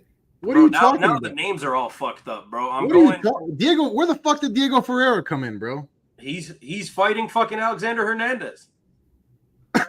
No, I think he's asking about Rob Font versus David Martinez. No, I know, but then I'm saying he went to Alexander Hernandez because he said he dropped Chase Hooper. So I'm just saying Alexander Hernandez is fighting Diego Ferreira on this card. I will say you did call that, by the way. I did call that knockout, and I fucking went crazy on Tapology. Or not on Tapology, on fucking Verdict. Fuck with your boy. Yep. Called that perfect. But regardless, you're good. That was a big one. I would have been talking crazy if I was you. That's a crazy amount of shit to do. I had to talk after that one. Dude, I was going nuts. Called the knockout. I was like, the first like 4 or 5 fights of that card, I was perfect on the person, the method, and the round. Like I called like a second round submission. I was going crazy on the Chicago card. Yeah, you really were. And how about this? That was like my worst card of the year. Yeah. It was tough. I think last week was low key my worst fucking card. I had literally I had this bitch texting me like, "Hey, like send me some bets," and I sent her like 3 bets, all immediately failed. Brother, we were sitting in that section, DS, and combined with like the 7 of us, hammered. And I did ask was like, "Yo, go message us on Instagram. My boy will respond. He's perfect on the card so far." I'm terrible. I'm terrible right now. That's like a LeBron, Dwayne Wade type of lob right there. Gotcha. I'm saying. What was fucked up is it started great, and then the more and more we had some fucking drinks, the less great shit was fucking getting. I think as a section, there was like 8 of us. We lost like a combined like fucking $4,000. No, you did good though. No, we started betting when Davey. I don't know if you remember this, but when Davey fucking texted me, you sent him money for the ticket. Yeah. And this motherfucker sends me put 1,000 on Drickus. Literally put a rack on Drickus Duplessis as Hamzat's walking out. I was like, all right, I get it. If that's what you want to do, brother. Don't fucking blame me when this shit goes wrong. Yeah, I'm glad I ain't bet on that one. That was honestly my worst prediction all year. Was that DDP Hamzat shit. Yeah, you and me both. You and me both, brother. We talked about that. Me and you were like, fucking like we're just dumb. We're dumb. We had MMA Joey in here gloating. Nah, you guys weren't. MMA Joey dragged his fucking nuts across our chins, brother. Nah, man, nah. You guys really sharp. You had a. Nah, he did. He came in here all high and mighty, and he was right, bro. Summed us on our own fucking our own podcast. I was with. But I was so confident too.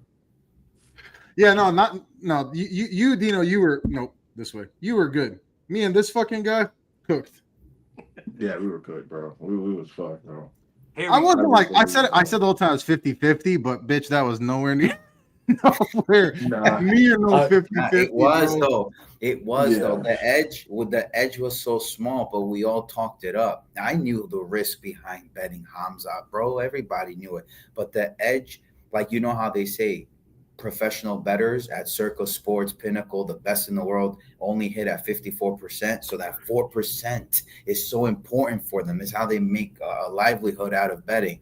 Yeah. So that's what it was between Hamzat and Drickus, because you're not seeing, like, if you notice when Chimaev dived in the opening bell, bro, Drickus had him in the neck, bro, choked out, bro, choked. He could have tightened that bitch, but it's the same thing that happened with McGregor and Chad Mendes. Remember, Chad Mendes had McGregor. McGregor said, "I don't give a fuck. I'll snap my spinal.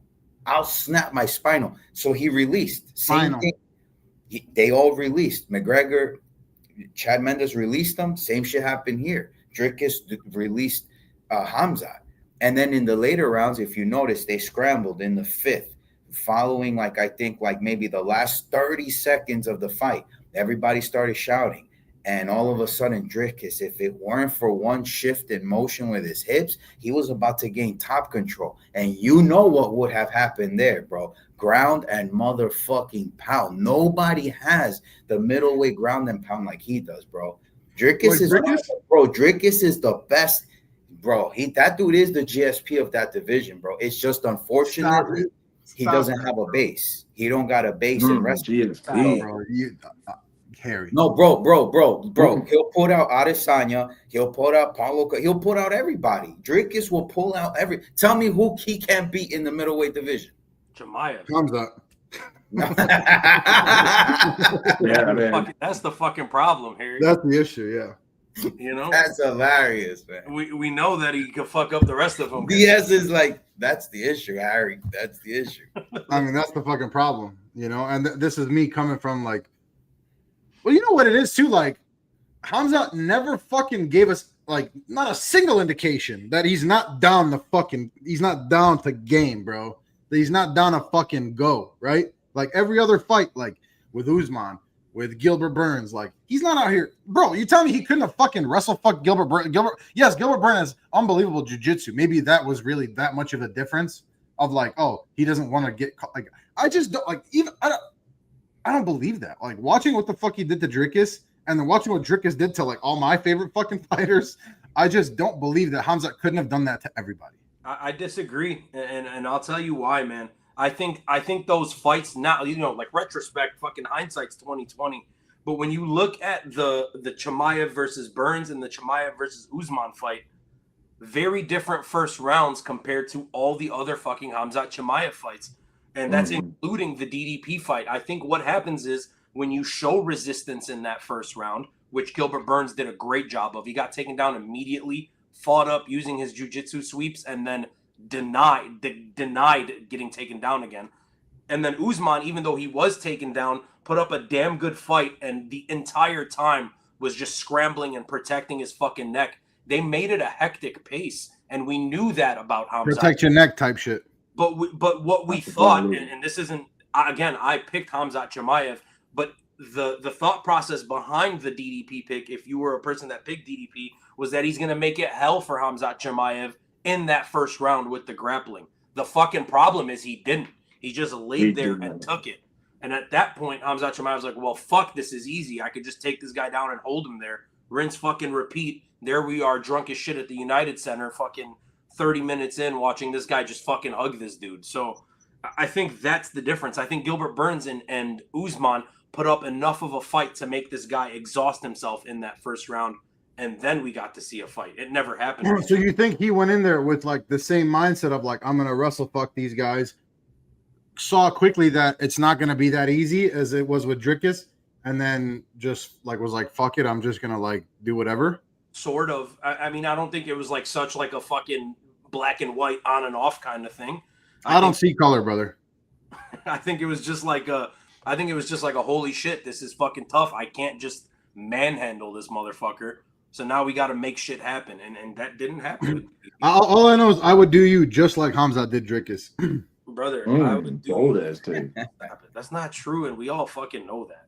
Yeah, you're right, because you probably get Nizak first. That's not happening either. Quick. Oh, no. Quick. Come on now, Diaz. I love you, man. I'm sorry. This ain't the place for it, dog. We can have that conversation without the cameras on. You don't think? All right. If we get to 3K subs by the end of the year, me and Dino will fight. We'll fight. Should we do a tag team? Who's the teams? Well, me and you are on opposing teams, and then one of these fellas is on each one of our teams. I'm a featherweight, bro. I'm not what the fuck. I'm a featherweight, bro. I feel like Chris is fucking 6'8", bro. That's not fair. I forgot Chris is 6'8", dude. That's crazy. Yeah, man, I'm a weight bully, bro. I'm a heavyweight, bro. What catch weight we finna be doing it at, man? I don't know. We all can't fucking meet up. Harry will look like a fucking Oompa Loompa if he tries to catch up to it. Harry, get on some roids, bro. You tell me you can't hit 180 and bro, like come on, dog. A featherweight to what, dude? You're like what? A welterweight, middleweight. What are you? Me? Are you out of your fucking mind? I'm 250 pounds, dude. There you go, bro. That's crazy. Oh, you don't got that weight, bully. Shit, you need to cut weight. I ain't cutting no weight. You cut. You know, weight.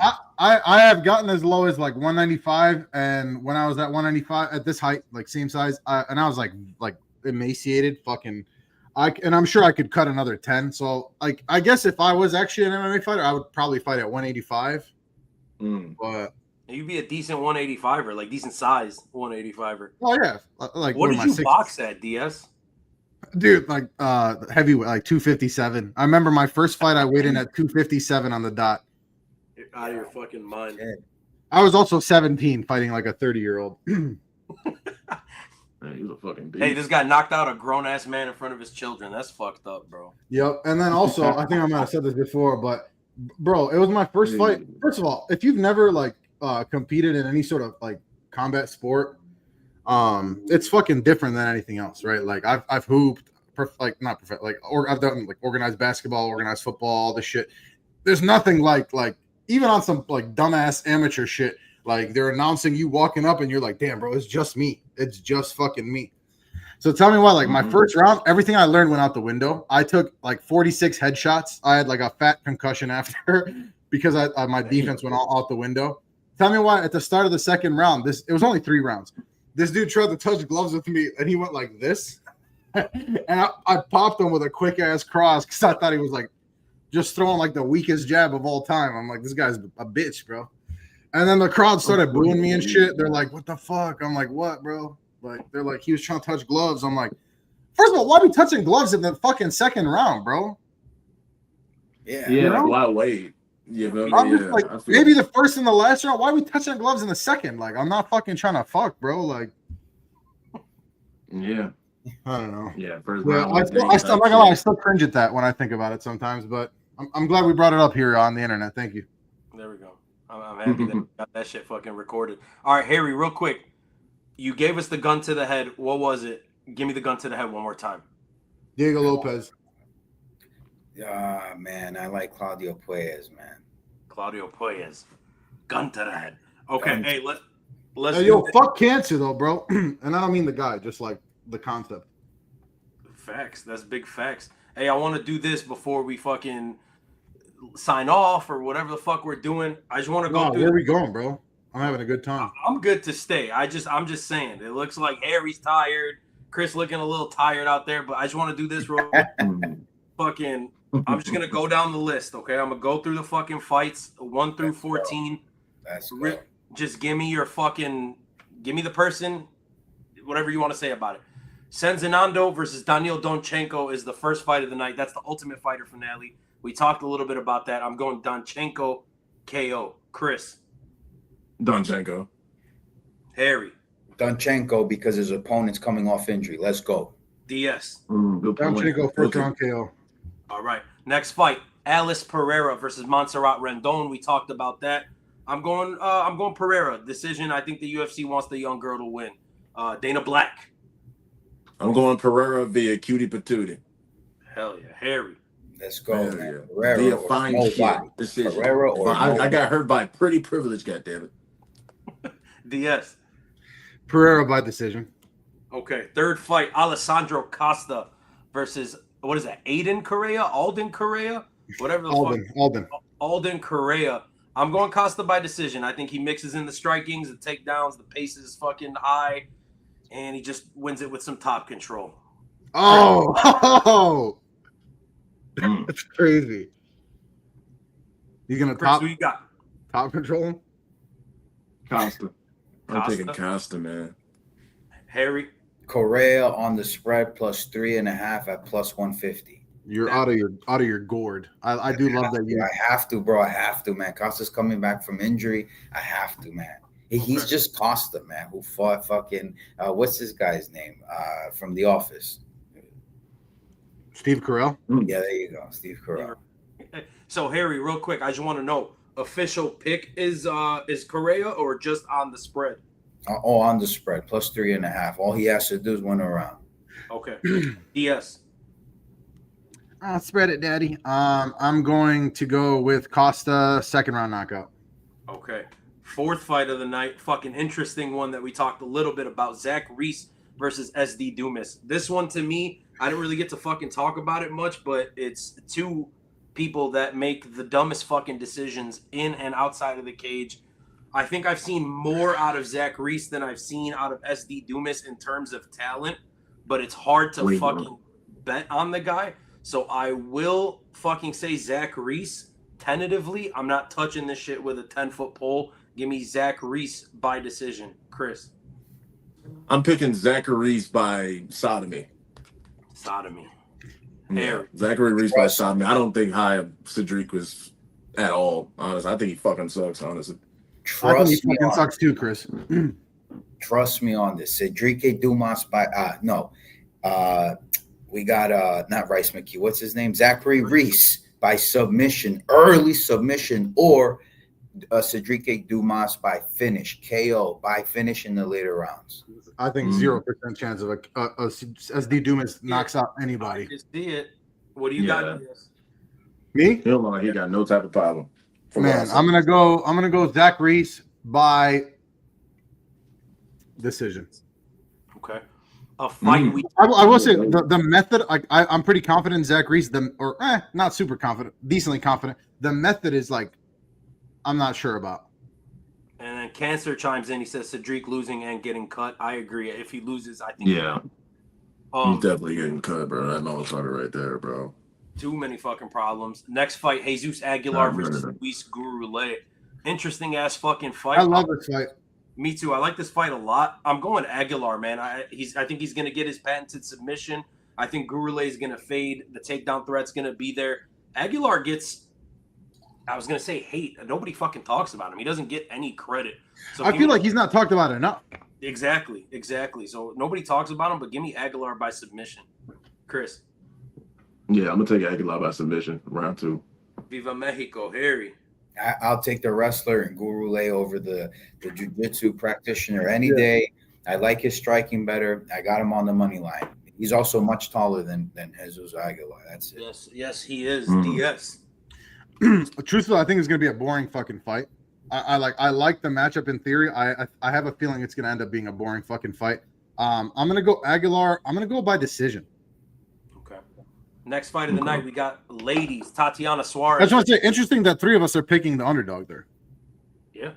And then next fight of the night, we got the ladies. Tatiana Suarez versus Amanda Lemos. We talked a little bit about this, DS. I don't know that you were here. I think Tatiana Suarez bounces back in a big fucking way. Give me Tatiana Suarez by submission. Chris. Man. I got Tatiana Suarez by WrestleFuck. WrestleFuck. About to fuck the hell out of Lemos. Tatiana Suarez by submission for sure. But if you wanted to bet Lemos, you could take her round 3 for plus 2,000. Damn. Yes. I mean, like, look, Lemos' biggest glaring weakness is the wrestling, and like the weakness matches up with the strength of Suarez. So I'm picking Suarez. I'm gonna go by decision, but the odds are getting a little crazy. I think it might be worth a little sprinkle on Lemos. I can see it. And then Cancer throws in Tatiana got to avenge Patty Mix's garbage ass fucking performance. Yeah, she does. Fucking, it looked like they were about to be the power couple of the UFC, and that shit fucking went away quick as fuck. Next fight of the night, Harry, your boy, Claudio Pujelas taking on Joaquim Silva, a fight that I've been kind of flip-flopping on. I can see Pujelas hunting the legs and finding himself a submission. I just gotta go against you, Harry. I'm gonna go Silva round 2 TKO. I just think he's gonna crack him in like the extended combinations is where I see Pujelas' weaknesses, and I think that's where Silva excels. Chris, who you got? I'm gonna have to take Silva, man. I'm gonna have to rock with Silva for this one. Okay, Harry, talk to us. You already know Claudio Puelles, man, by decision. DS. I think this is either going to be Puelles by sub or it's going to be Silva by KO, personally. So I'm going to go Silva by late KO, like 3rd round KO.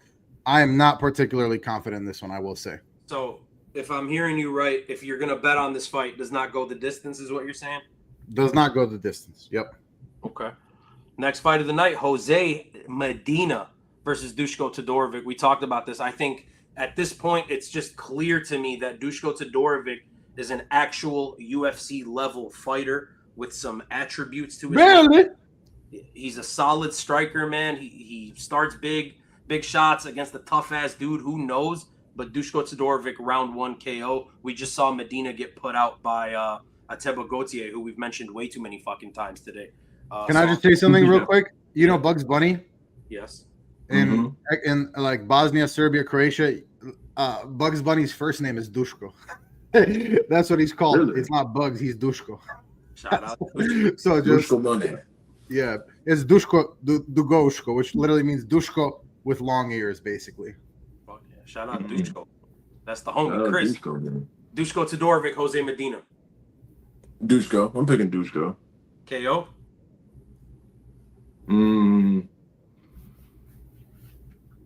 Yeah, I'll take KO. Yeah.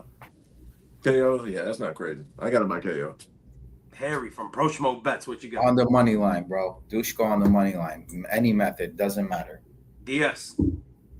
Yeah, these guys are both so chinny. I think the if I'm betting, the bet is not to go to decision, but I'm taking Dushko by early third round knockout.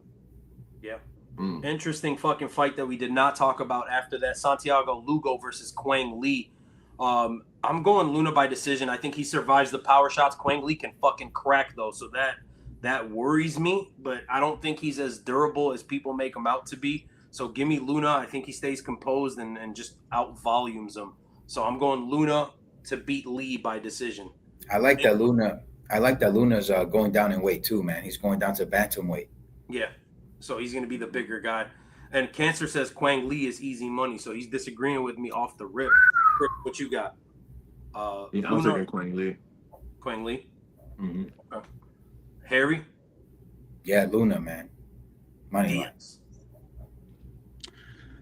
Man, this is an interesting one because to me, Quang Lee, like I feel like we've seen him more like wrestling in the like while he's been in the UFC, but like I think the difference here is going to be the striking, if that makes sense. So I'm going Quang Lee. I think we see a knockout. I'm going to say third round, early third round or mid second round knockout. Quang Lee. Yeah, and Cancer says Luna's too young. He's going to get spanked. He's 20 or 21 years old. We're about to fucking find out. Next fight of the night, Alexander Hernandez versus Diego Ferreira, a matchup that I fucking love. And to me, if you guys have been watching this channel for any amount of fucking time, you know I love me some Diego Ferreira. I think he is criminally underrated as a fighter. Quick turnaround, though, right? For him as well as Alex Hernandez here. But I'll go Diego Ferreira. I trust the submissions, the skills. I trust the jiu-jitsu. And then lately, the fucking hands have been cracking. So give me Diego Ferreira. I think we see Alexander Hernandez tire out as the fight moves on, which rightfully so. There's going to be a second weight cut in about a month and a half or so. Ferreira beats him. Ferreira by submission. Chris. Yeah, I'm gonna have to go with Diego because, like you just said, like those 2 weight cuts in like a month. Like we saw what happened with Tony Ferguson when he did that shit. We damn sure saw what happened with Caio. So I think that's a cursed training camp method, honestly. Unless you're Joshua Vane, of course. Unless you're him, it's cursed. So Diego Ferreira. Harry. Damn, Caio is stupid for cutting weight. He would have lost anyway. The range was too much. Yeah, no, I got not Diego Ferreira. I got Alexander Hernandez. I think at this weight class, he's looked much better, and up against a 40-year-old, he's gonna be all right. Mm-hmm. DS, as Zach says, yo, my bad. I fell back asleep, but I'm here, cuz. Shout out Zach. DS, who you got? Zach, bro, Zach. Oh, that fucking Neanderthal. Neanderthal. This is to me like potentially the toughest fight on the card to bet or like figure out, in my opinion. Obviously, the odds are close. I fucking hate betting on Alex Hernandez. I really fucking do, and everything that you guys said rings true for me. I'm gonna go Alex Hernandez by decision. God, I don't know. Don't listen to me on this one. I fucking hate it. I'm gonna pick Alex Hernandez. I fucking hate it though. And Drew says Zach is lying, so we got 2-on-2 on that one. So it's me and fucking Chris and you and Harry on that one. Next fight of the night. Harry from ProSmallBets.com. Like and subscribe. Type shit. Hell yeah. Next fight of the night, Kelvin Gastelum versus Dustin Stoltzfus. Fat. Oh God, and Cancer, if you're still in here, bro, I know you asked. Fat, dude. So fucking fat. I know you asked the question. Give me He's my. on his Roy Nelson shit right now, which is insane. Give me my fat brother. Yeah, I'm going Kelvin Gastelum by decision. Fuck off. Are you really? I'm going Kelvin Gastelum by decision. I think he looked fine against fucking Joe Bodybags, bro. So I just want to say his fucking girl is sexy as fuck. Out his girl. I was stuck with them in the elevator. You ain't lying. And Cancer says he's been looking leaner. So give me the fat boy, Kelvin Gastelum decision. Chris, who the fuck you got? Kelvin Gastelum by Crafty Vet Performance is what I'm sensing. That's the vibe I'm getting. Kelvin. Big facts, Harry. Same thing. Kevin Gastelum money line. The only Mexican on this card is potentially going to win next to David Martinez. Imagine. Orale. DS, who you got? Yeah, all the shit I'm talking. Gastelum is just too much of a step down in competition. Dustin Stoltzfus is fine. You know, I just think he's kind of an entry level guy. Unless if Kelvin Gastelum loses this, brother, just go with your bad bitch. You're out of here. What's the point of this? Like, you know what I mean? Like, you're done.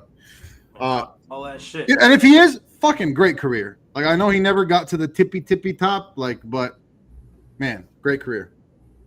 Yeah. Also, Yeah, don't fucking be that fat, bro. win. Don't be that fat, bro. God damn.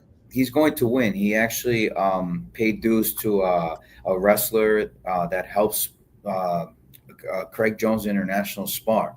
So he brought him. He brought him into the Fight Ready camp. So he was with him for 60 days. So he's definitely in this fight. Yeah, I like it. We're all going fucking Gastelum. That's wild. I did not see that coming after y'all were fucking making me feel like shit for picking him. Next fight of the night, Jared Gordon versus Rafa Garcia. Another very interesting fight. I think Rafa Garcia, man, another one of those guys that flies under the radar and is very goddamn underrated. Yes. I think Jared Gordon is a vet. He's well-rounded. He's gritty. He's tough. He's got everything you would want in a UFC veteran. I just think Rafa Garcia, man, is a little too much for him at this point. Heavy top control, underrated fucking cardio. The striking is improved. He's strong in the clinch, good leg kicks. Give me Garcia by decision. Chris, who you got? Same thing, man. I'm taking Garcia by decision, bro. Garcia by fucking decision. Harry from ProSchmoBets.com. I agree. Rafa Garcia by decision. DS. Man, this is another tough one for me, to be honest with you, because like I've never been a Jared Gordon guy at all, and like for him to be this sizable of a favorite, like just the odds alone are pushing me towards Rafa Garcia. Like where's Rafa better? Like is he the better striker? I think Gordon's probably the better striker. Oh, and I hate like the odds are too crazy here. It should be like a pick 'em in my opinion. So I'm gonna go more than anything off the fact that he's an underdog, a sizable underdog, Rafa Garcia. All right.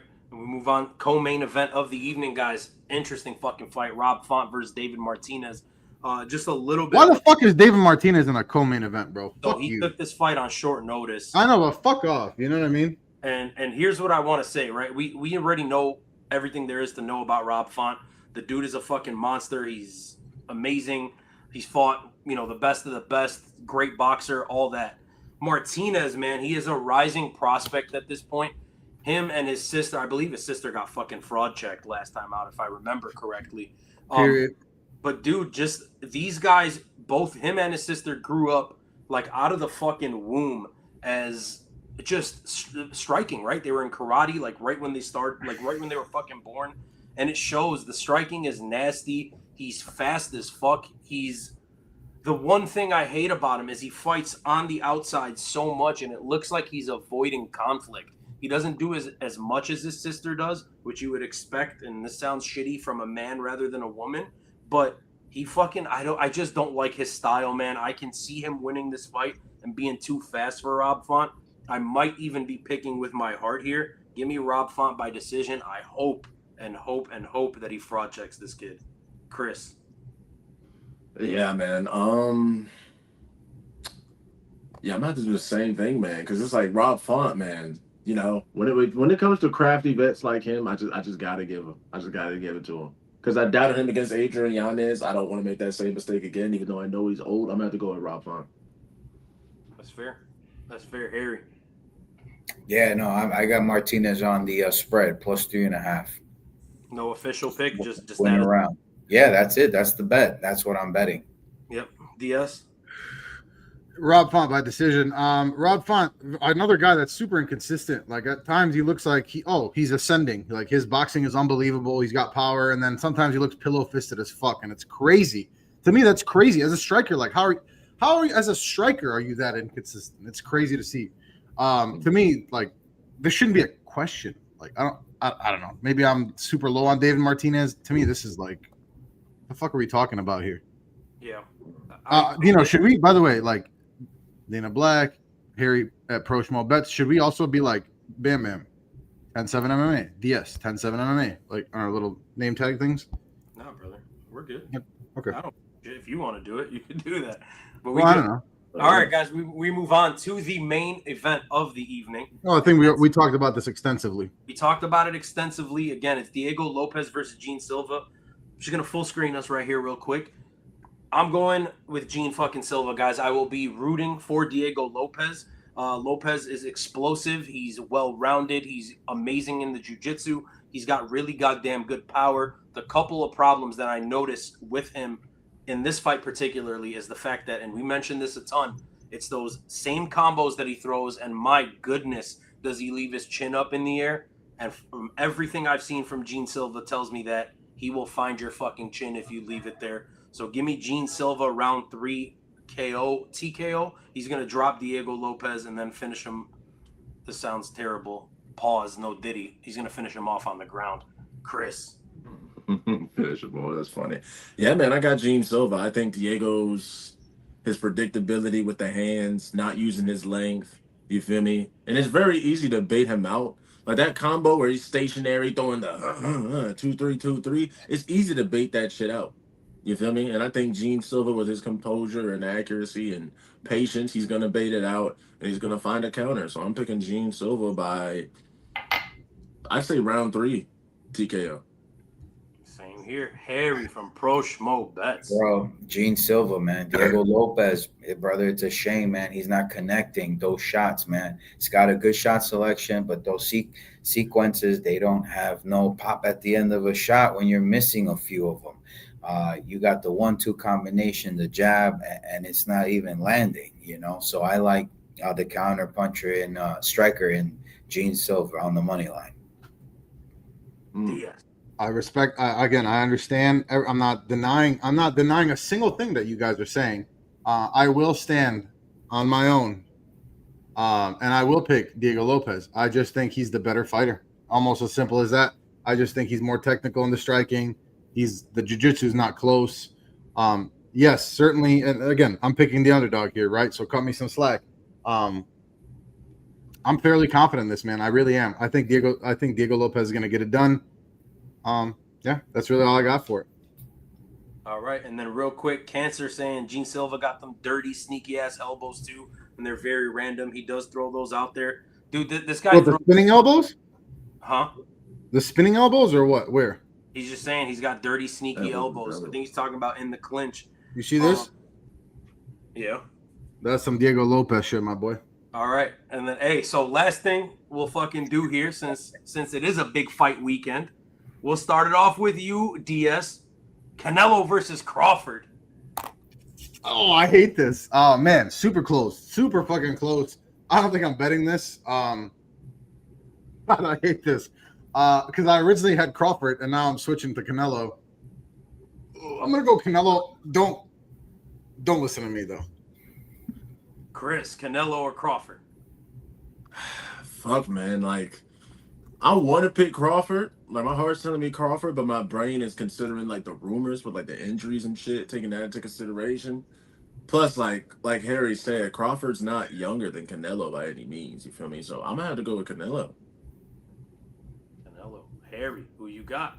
I'm going with the chameleon, bro. I'm going with the chess player in Terrence Crawford, my brother. I think that Terrence is going to be downloading data in the 3rd and 4th round, as he usually does. And then he comes up with some formula. It's quadratic. It gives a result when you plug and play. And you're just going to see him go into later rounds with Canelo. I think A squared plus B squared equals C squared type shit. There you go, baby. And I think they're just theorem at this motherfucker. I think the books are just gonna milk this shit, bro. Milk all the live bettors, Cristiano Ronaldo, Usyk, Tyson Fury betting on Canelo because he's looking so good in the 2nd and 3rd, 4th round. And there comes Terrence Crawford. God bless. Here, can I just say I don't always agree with you, but I always respect your takes, and I actually love when we disagree because I just love hearing like the other side of things. So, and I feel like we disagree like a decent amount. And that's why everybody's here, right? That's why you watch, right? Because you got a lot of these different takes. You know, that's the fun part about it.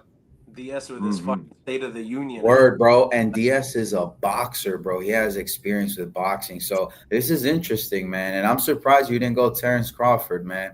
Even I'm telling you, like my original thought was like when I saw the fight announced, I'm like, oh, Canelo's losing this. That was my like knee-jerk reaction was that.